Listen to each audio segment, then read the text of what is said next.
Hello everyone, কি অবস্থা সবার? তো সকালে উঠে দেখতেছিলাম ওরে মা একটা কুত্তা দেখে আমার দিকে তাকায় আছে। মানে কি আমি ওর সাথে কুত্তাই হয়ে গেছিলাম, মানে শুধু বউ বউ করতেছিলাম। মানে ও কুত্তা আমিও কুত্তা।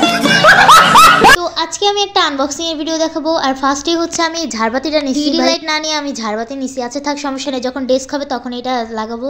আর এরপর নিয়ে নিছি আমি একটা গ্লু গান, এটা লাগবে মেবি আমি কোনো একটা ক্রাফট করব।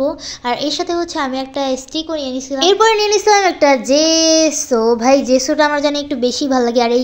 আর এরপরে নিয়েছিলাম আমি একটা কিউট স্লাইম, এটা দিয়ে আমি মেবি কোনো কিছু একটা করবো। আর অ্যাক্রিলিক পেন্টিংয়ের মধ্যে আমার তো পিঙ্ক কালারটাই নাই, তো আমি পিঙ্ক কালারটা আবার পরে কিনে নিয়েছিলাম। অ্যান্ড তারপর হচ্ছে একটা জার্নাল ডায়েরি নিয়েছিলাম, এখানে আমি ভাববো কোনো একটা জার্নাল করবো। আর এরপরে নিয়েছিলাম এই ক্লেটা অনেক দিন আমার মাথার মধ্যে ঘুরতেছিল, মানে কী বানাবো এটার জন্য। আর এরপরে একটা হোয়াইট পেন্সিল নিয়ে নিছি।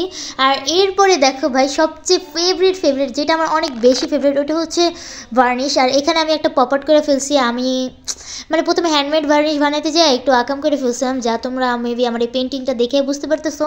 তো এই ভার্নিশটা চলো আজকে অ্যাপ্লাই করা যাক এটার ওপর, মানে ফাইনাল রেজাল্টটা দেখার জন্য। তো আমি এখানে অ্যাপ্লাই করতেছিলাম, ভাই ও পড়তেছিল না, ওরা ঝাঁকাইতে আমি ফেলাইতেছিলাম। আর প্রথমে যখন আমি ভার্নিশের মুখটা খুলতে গেছিলাম না, তো এটা একটু আমার পেটেও চলে গেছে। তো থাক, সমস্যা নেই, এটা আমি খাইও ফেলছিলাম।